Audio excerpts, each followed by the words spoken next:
mulai ibadah, mari kita mulai memuji dan menyembah. Terima kasih Tuhan Yesus, Engkau sungguh luar biasa baik. Haleluya Yesus.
Sayang kita semua, karena kita tahu Tuhan yang terbaik memberi satu hal sayang cinta kepada setiap umat manusia.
Terjadi saat kita percaya.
bela,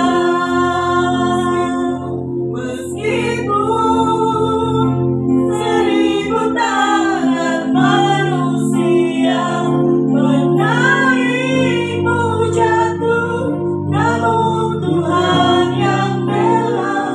Tangannya sanggup membuatmu naik ke gunung. Percayalah, Tuhan yang bela. Percayalah, Tuhan yang bela. Percayalah, Tuhan yang bela. Oh, ya ralabaya sinaralabaya sinaralabaya sinaralabaya. Kami percaya padamu, kami percaya padamu, kami meninggikanmu. Engkau Tuhan yang dahsyat, Engkau Tuhan yang ajaib. Kami bersyukur kepadamu. Sinaralabaya sinaralabaya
among thousands and thousands.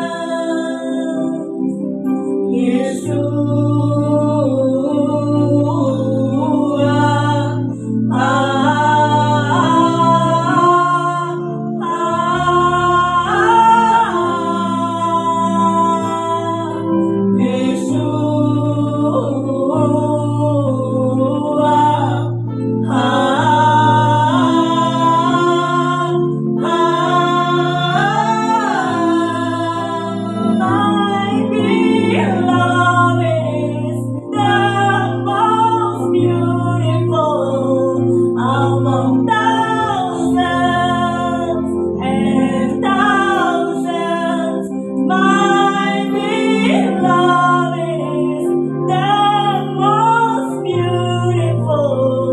Among thousands and thousands,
Engkau Yesua yang dahsyat, Engkau Yesua yang luar biasa, Engkau Yesua yang kami tinggikan. Betapa baik dan betapa kami bangga memiliki Engkau Yesua dalam setiap kehidupan kami. Kami diberkati, kami diurapi. Dalam nama Bapa Yahweh kami berdoa dan mengucap syukur. Haleluya. Amin. Ya, shalom. Saya akan bagikan kebenaran firman tentang agenda Tuhan. Ya, agenda Tuhan adalah agenda yang dimana kita tidak mengerti, apalagi kita mau bergantian tanggal kalender Yahudi 5785 PH. Ya, bagaimana Tuhan memandang, bagaimana Tuhan untuk kita masuk di tahun yang barunya kalender Yahudi 29 September ini, ya kan? Bagaimana Tuhan minta hati kita. Bagaimana Tuhan minta tidak ada apapun yang ada mengganjal dalam setiap kehidupan kita sebagai anak-anak Tuhan. Supaya apa? Kita mencapai apa yang Tuhan sudah beri dalam setiap kehidupan kita sebagai anak-anak Tuhan dalam destininya. Kenapa agenda Tuhan gagal dalam setiap kehidupan kita? Kenapa? Sikap hidup kita. Ada kita nggak mengerti, ya. Kenapa kita sampai hari ini ada? Kenapa Tuhan bisa bawa kita? Itu dahsyat dari ajaib. Kemarin ada rekan dari Jawa Timur datang ke kota Jawa Tengah. Dadakan tiba-tiba dia bilang shalom, shabbat, gitu kan? Dia kaget, ini siapa? Tapi disebutkan namanya. Boleh saya bisa tahu siapapun orang akan bisa bilang shalom, shabbat, ya kan? Namanya disebut, tapi semua nama kan sama. Akhirnya saya video call, saya kaget. Saya bilang, oh ada di Jawa Tengah. Oke, kita ketemuan, saya jemput kamu. Kebetulan saya pas keluar dari tempat tinggal, mau ke Menara Doa. Di situ kita ngobrol, di situ kita ketemu, bicarakan tentang agenda Tuhan. Nah ini dia. Dia bilang begini, saya tidak mengerti agenda Tuhan dalam kehidupan saya. Saya mengalami kegagalan yang dahsyat. Saya punya sisi gelap yang luar biasa. Saya kenalin cuma begitu doang, tapi kemarin itu dari hati ke hati, ya. Berbicara tentang pengalaman hidup dia yang benar-benar di luar daripada kasih daripada Tuhan Yesus. Dia cuma mendengar ada satu pemimpin yang bagi dia itu berbeda, karena dia bukan orang yang di dalam Tuhan sungguh-sungguh. Karena baru dia nyebrang, ya kan? Dia lihat figur orang pemimpin yang benar-benar Tuhan urapi, dia bilang, wah antik unik. Akhirnya dia bilang apa? Mesej Tuhan buat hidupnya begini. Akhirnya orang ini berangkat ke Holy Land. Ternyata di Holy Land dia punya visi dan misi yang Tuhan taruh dalam dirinya, tapi dia tidak mengerti. Tapi di situ mentornya menyatakan tentang hal-hal yang ke depan. Tapi orang ini punya satu sikap hati yang benar, ya. Dia ingin memberi yang terbaik di atas seorang mentor. Nah ini dia, gak gampang ya. Di saat kita ditemukan oleh Tuhan, di saat kita dikoneksikan dengan pemimpin ke depan buat hidup kita, itu gak gampang untuk kita menaruh seluruh kehidupan kita di atas orang itu dan mempercayai. Kadang yang berteman lama pun juga sama, saling curiga, takut. Karena apa? Belum ada pemberesan di sisi-sisi gelapnya. Terus saya cuma bilang begini, ada mesej Tuhan dalam hidupmu. Begini. Akhirnya yang satu cuma bilang begini, saya gimana? Ada bau yang gak beres. Bagaimana bau yang gak beres itu tergantung sikap hatimu untuk kamu sampai di agenda Tuhan dalam hidupmu. Harusnya kamu mengalami banyak perubahan, banyak berkat Tuhan, tapi karena ada bau-bau yang gak beres dalam dirimu, itulah yang menghalangi satu hal, visi destiny Tuhan ke depan. Dalam percakapan, kita ngobrol, dalam perjalanan, keluar masuk, menikmati kota Jawa Tengah dengan kuliner, ternyata makanannya itu cocok, ya. Makanya di sini juga dikatakan apa? Orang-orang yang masuk dalam agenda Tuhan akan menjadi berkat bagi dunia. Jangan bagi dunia deh. Kita lingkup yang kecil, keluarga. Orang yang masuk dalam agenda Tuhan akan menjadi satu berkat bagi keluarga, bagi lingkungan, bagi persekutuan doa, bagi yang lainnya, ya. Bagi untuk hal-hal yang Tuhan tidak tahu kita ditempatkan di mana. Makanya agenda Tuhan dalam setiap kehidupan kita menentukan sikap hati kita yang ke depan. Apa yang mesti kita sadari untuk menjadi orang-orang yang masuk agenda Tuhan? Ini karena kita nggak mengerti bagaimana orang Mesir dibawa ke tanah Kanaan penuh janji dan madu. Udah ada perkataan Tuhan, kuatkan dan teguhkan hatimu, tapi masih ngegrendel, masih bersungut-sungut, ya. Yang perlu kita sadari untuk masuk dalam agenda Tuhan. Kita lihat di Lukas 5, ya. Lihat 5, yang pertama, Simon menjawab, "Guru, telah sepanjang malam kami bekerja keras dan kami tidak menangkap apa-apa. Tetapi karena engkau menyuruhnya, aku menebarkan jala juga." Simon tidak mempercayai. Karena apa? Dia lakukannya tidak dengan sungguh-sungguh dan percaya. Ya, ayat ini berbicara tentang pengharapan ketika Simon Petrus belum menangkap apapun sepanjang malam. Tapi Tuhan sudah berbicara untuk Simon Petrus ini taat. Taat nggak gampang, perlu kedisiplinan. Ya, melakukan kehendak Tuhan berbicara tentang ketaatan kepada Tuhan. Apa? Doa, pujian, penyembahan, puasa, lakukan sesuai firman yang Tuhan katakan. Saya sering menyaksikan TikTok, ya. TikTok itu ada berbagai macam karakter, bidang, usaha orang-orang masing-masing. Nah, saya berbicara tentang Simon Petrus tadi nih, ya, tentang seorang penangkap ikan, ya, untuk menyebarkan jala. Kalau orang nelayan, dia naik sampan yang kecil. Ternyata ikannya kalau dia dapat dengan jalannya itu ditaruh di situ. Ikan itu lompat tapi tidak sampai keluar. Bahkan udang itu pun lompat tapi tidak sampai keluar. Saya lihat hari itu TikTok orang dari Sumatera, di daerah Danau Toba, gitu toh. Ternyata dia dengan TikToknya aja tuh, dengan satu sampan apa kapal ya? Sampan dong ya. Sampan kecil ya. Saya lihat pelawannya yang kasih hadiah tuh banyak banget. Bahkan sampai dia pun dikirimin jalannya yang sudah koyak. Bahkan dia dikasih pakaian, dikasih yang lainnya supaya tetap cantik orang ini yang ada di laut daerah Sumatera. Cuma saya bilang begini, ini tidak seperti Simon, ya toh? Simon ada Tuhan aja masih khawatir. Ini kita tidak ada Tuhan, tapi kita tahu Tuhan itu dalam hati kita. Bagaimana sikap kita? Khawatir apa enggak? Tidak usah khawatir, ya. Makanya persungutan yang Simon lakukan, ya kan? Karena apa?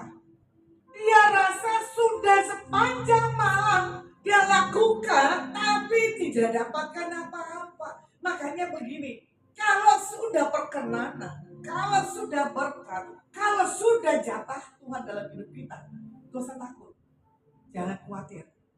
Ya, sedikit kesaksian, memilih tempat lokasi ada menara doa, mall dan hotel.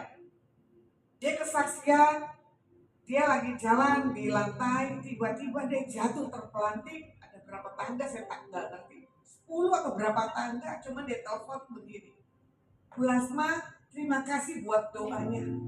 Saya jatuh terpelanting di bawah tangga, tapi enggak apa-apa. Usia 70-an loh. Gulingnya aja guling luar biasa. Cuma saya bilang begini, Pak, tangan Tuhan yang menopang kamu, Tuhan sayang kamu. Kamu sudah beri yang terbaik tempat ini untuk menyenangkan hati Tuhan. Bersyukur Bapak punya istri yang suka berdoa. Kalau sekarang usia 70 sekian ngegelundung dari lantai berapa anak tangga, pasti tuh pinggang apa? Patah. Ya? Atau ada yang cedera. Tidak ada sama sekali. Saya saksikan videonya sampai saya ketakutan. Saya tunjukin videonya kepada rekan-rekan. Dia bilang, wow, harusnya ini sudah patah. Makanya tadi dia bilang, meskipun Seribu tangan manusia menarikku jatuh, namun Tuhan yang melang tangannya sanggup membuatku naik ke gunung. Percayalah, Tuhan yang bela.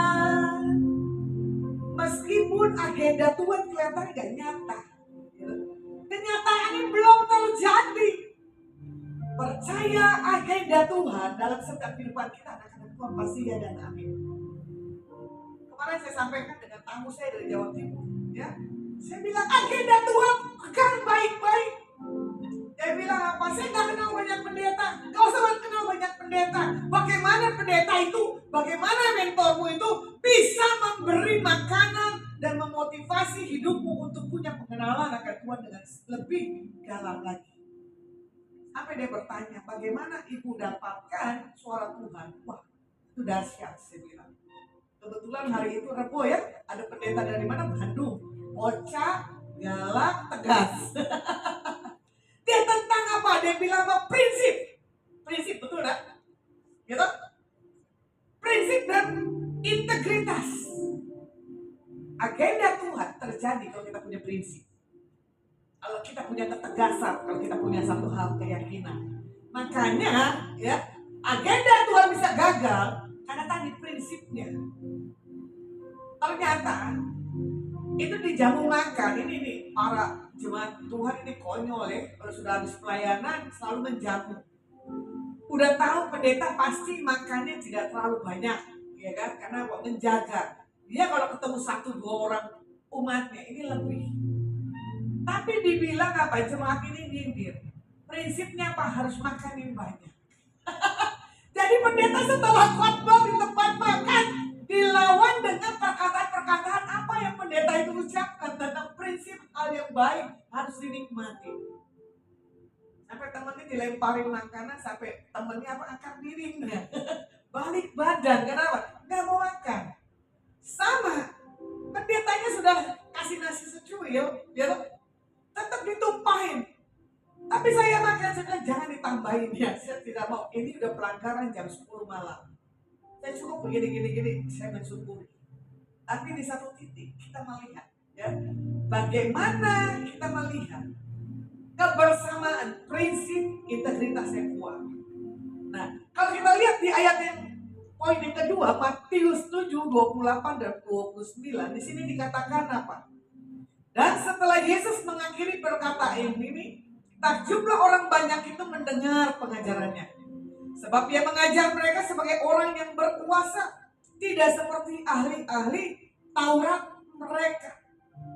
Kebanyakan anak-anak Tuhan tahu Alkitab, mengerti ayatnya dari mana.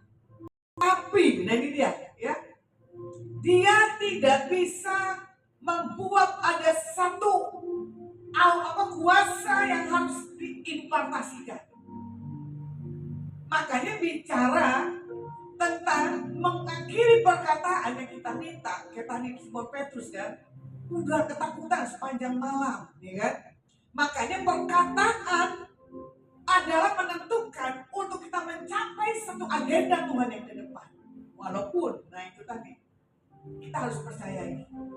Makanya Yesus berbicara dengan kuasa karena Yesus menghidupi perkataan yang dikatakannya.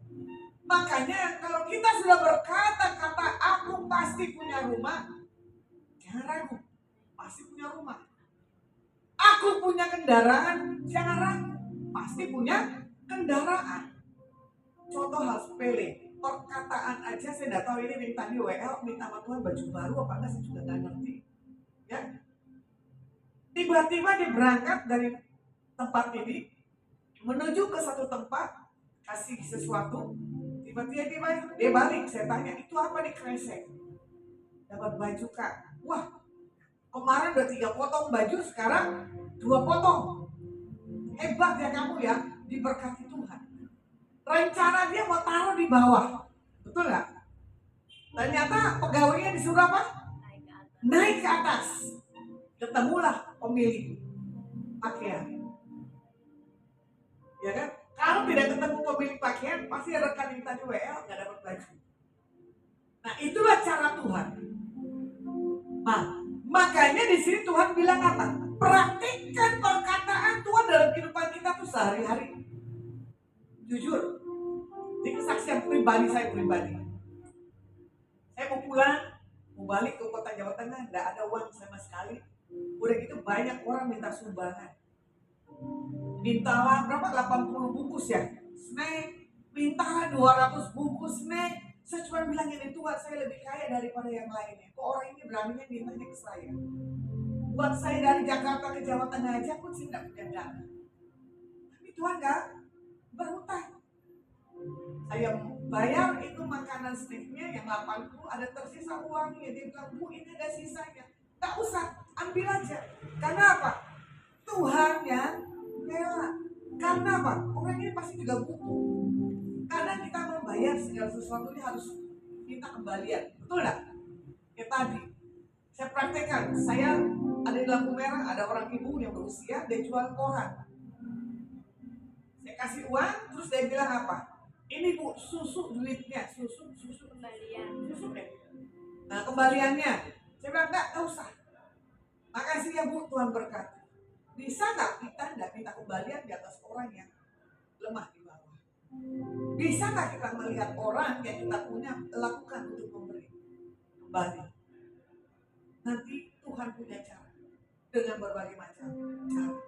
Ya, makanya kalau kita lihat di poin yang ketiga, Matius 12, 22 dan 23, firman Tuhan katakan begini.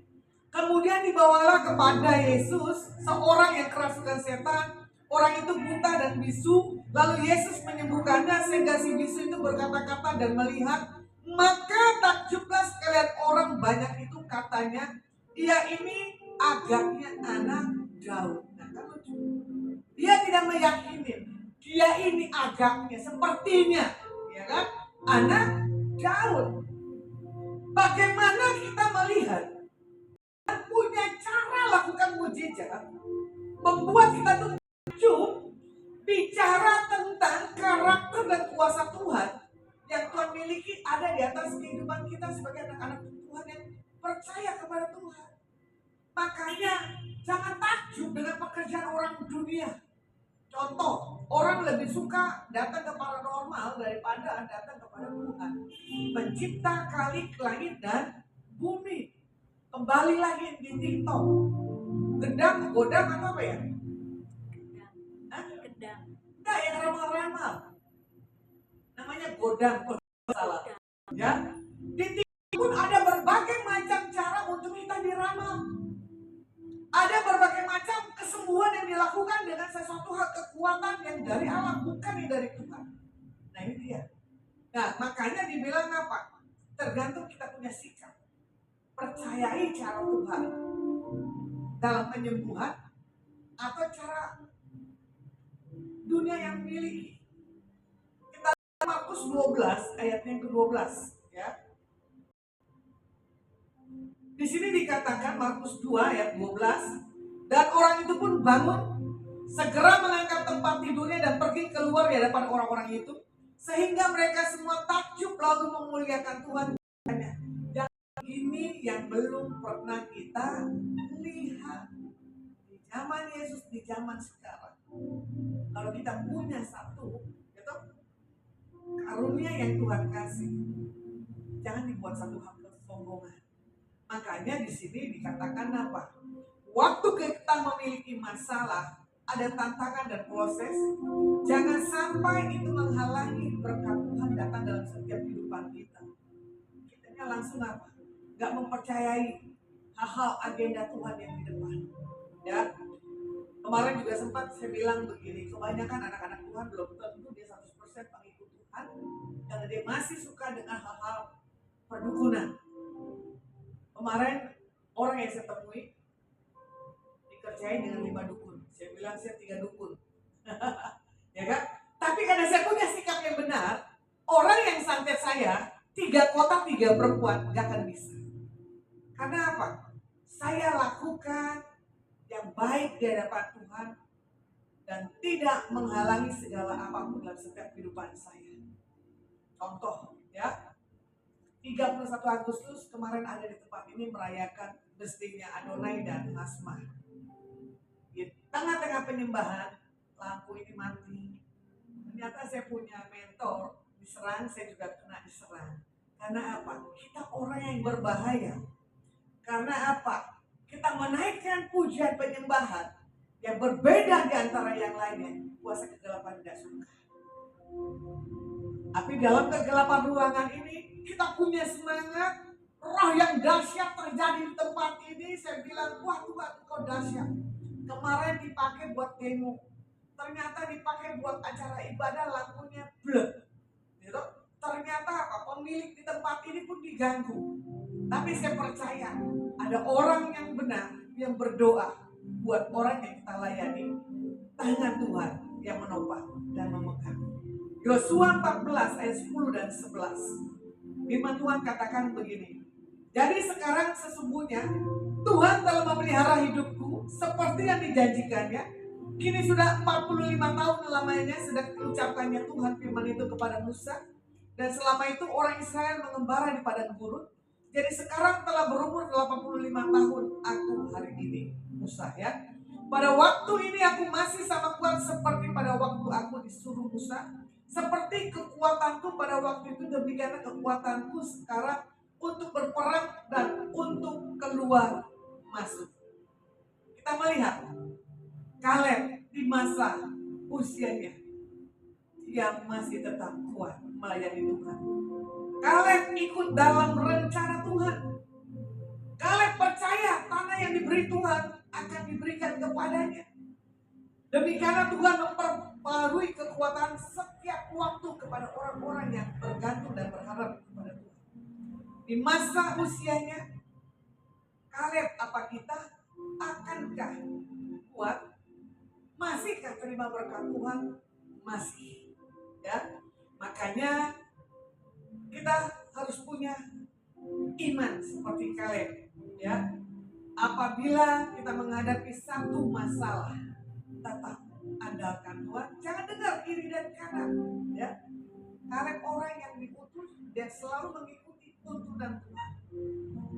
Di poin yang keempat, Yohanes 2, 10 dan 11. Di sini firman Tuhan katakan, dan berkata kepadanya, setiap orang yang menghidangkan anggur yang baik dahulu dan sesudah orang puas minum, barulah yang kurang baik. Akan tetapi engkau menyimpan anggur yang baik sampai sekarang. Hal itu dibuat Yesus di Kana yang di Galilea sebagai yang pertama dari tanda-tandanya, dan dengan itu ia telah menyatakan kemuliaannya dan murid-muridnya percaya kepadanya. Makanya di dalam poin pernikahan, ya, usia semakin lanjut pernikahan itu pasti semakin manis. Katanya, ya. Mary pernikahan 5 tahun tua, oke. 5 tahun ke atas, 10 tahun masih oke. Karena apa? Pak Ferry dalam Tuhan. Coba kalau nggak di dalam Tuhan, Pak Ferry, saya nggak tahu. Pernikahannya, perjumpaannya ternyata teman satu kantor. Ternyata sudah menikah Pak Ferry berapa puluh tahun dan dikasih karunia anak? 13. Nggak, waktu belum punya keturunan. 6,5 tahun Pak Ferry menanti janji Tuhan. Itu yang gak gampang loh, ya. Bagaimana pernikahan pasti minta keturunan. Sudah minta keturunan, pasti minta jodoh buat anaknya yang terbaik. Betul gak? Itu berlanjut dan berlanjut. Makanya dibilang apa? Usia pernikahan awal sampai 1 bulan katanya itu masih manis. Tapi 5 tahun ke bawah itu goncangannya dahsyat. Tapi 5 tahun sampai 10 tahun itu setengah, selanjutnya semakin dahsyat. Makanya di sini dikatakan apa? Orang-orang yang berada dalam rencana Tuhan, ya, akan tetap intim dan makin mesra, dan semakin lama semakin menikmati hidup bersama dengan Tuhan. Makanya saya kadang bilang begini sama Tuhan. Kemarin juga saya kesaksian dengan tamu saya dari Jawa Timur, saya bilang gini, enakan hidup menjomblo. Kenapa bisa bilang gitu, Bu? Tidak dicemburukan oleh suami. Karena kita ketemu dengan berbagai macam orang, karena kita pelayanan, nggak lihat waktu, tapi kita bisa menikmati. Karena apa?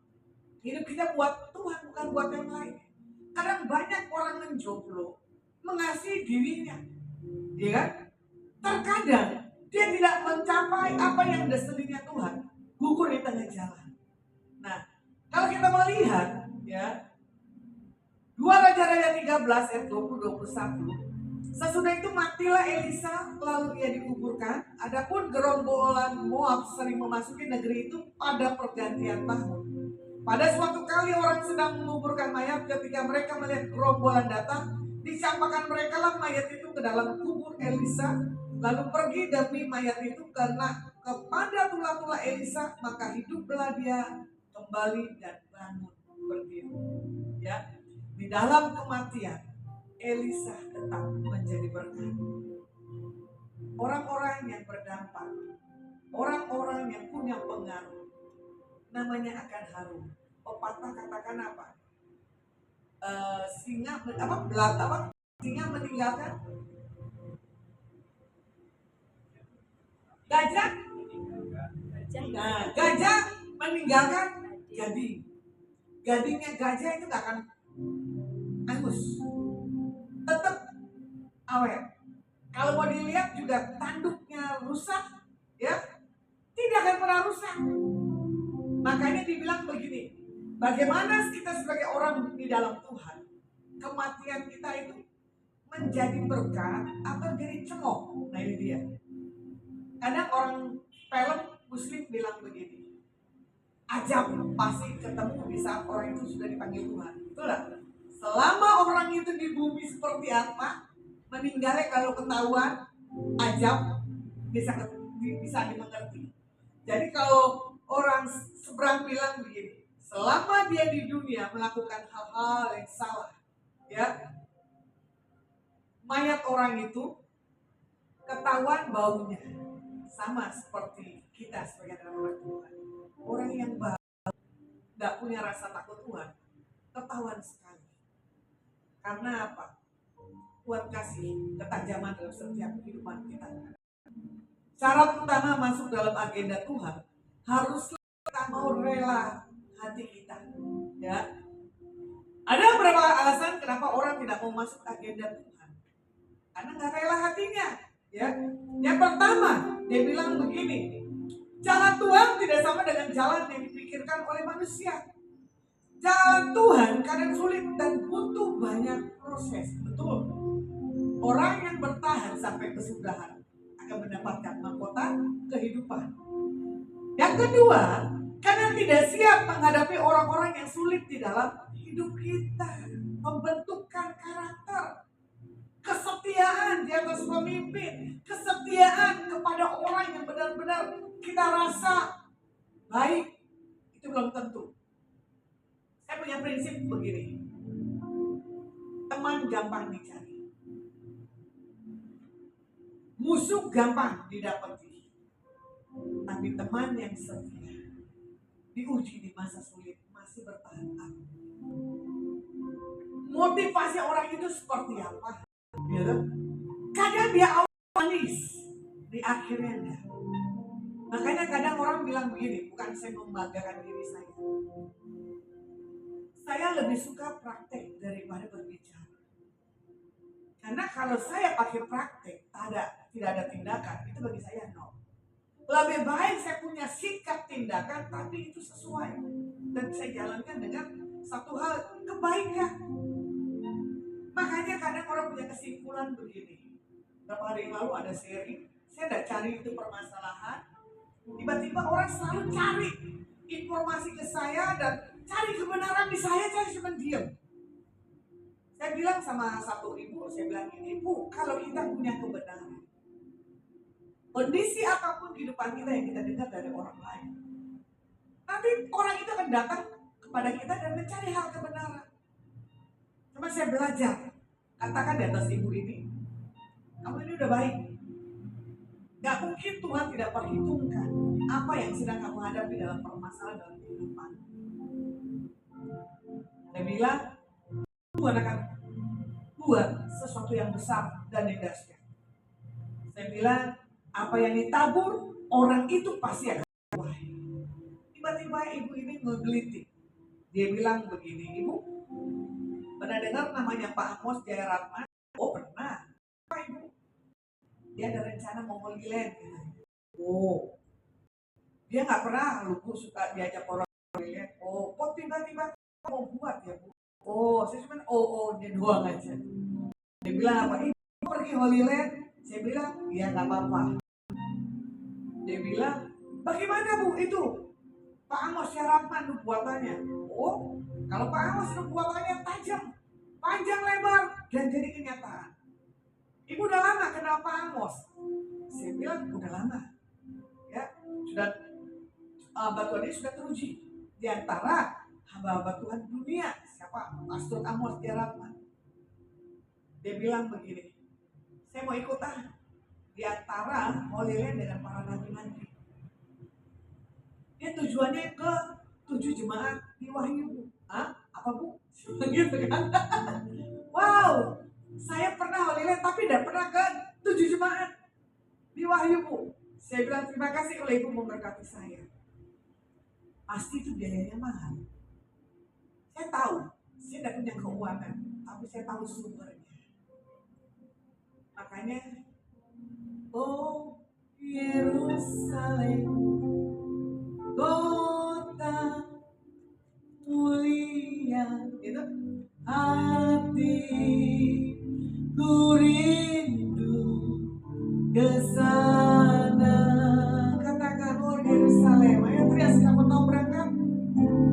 Oh Yerusalem, kota mulia, hatiku rindu ke sana. Saya nggak tahu Holy Land, saya jujur, cukup bagi saya cukup sekali, dan mau berkali-kali. Tapi orang banyak menawarkan, yang mananya saya juga nggak tahu. Ya, yang saya tahu cuma begini, bagaimana saya menyenangkan hati Tuhan dan agenda Tuhan pasti akan terjadi. Sama orang yang saya doakan kemarin. Oh saya lihat ada bisnismu di Israel. Apa yang kamu kerjakan? Wah, Ibu bisa tahu ya, kalau saya ingin punya bisnis di Israel. Saya bilang apa? Tuhan mau kerjakan jauh di luar pemikiranmu. Tuhan kasih lihat ada 5 rumah yang kamu mau beli. Itu rumah di mana? Saya punya kerinduan di Jakarta, dia dekat dengan mentor saya.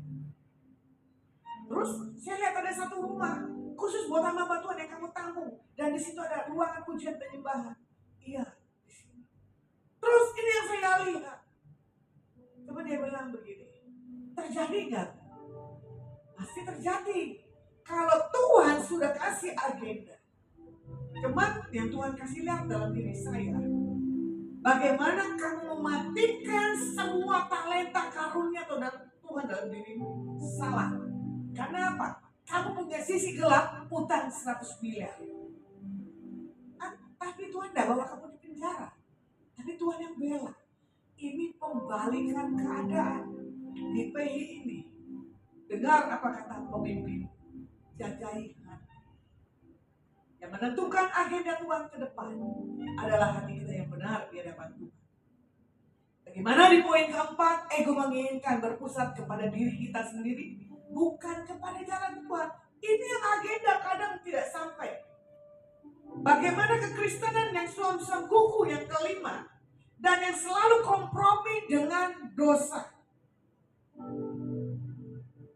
Saya juga terpancing dengan kemarahan yang istilahnya hal sepele sih. Ya. Orang itu tidak menyadari dia itu salah. Dia bongkar segala hal yang buruk. Bahkan dia bilang begini, kamu khotbah layak di kuburan. Saya kaget. Saya nggak apa-apa. Saya dibilang layak khotbah di kuburan.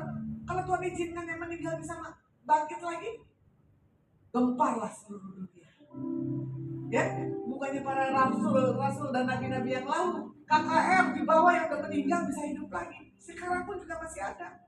Makanya keenam, tidak memberikan yang tidak baik kepada Tuhan. Memberikan yang terbaik kepada Tuhan adalah satu hal, mempercepat jawaban Tuhan dalam setiap kehidupan kita.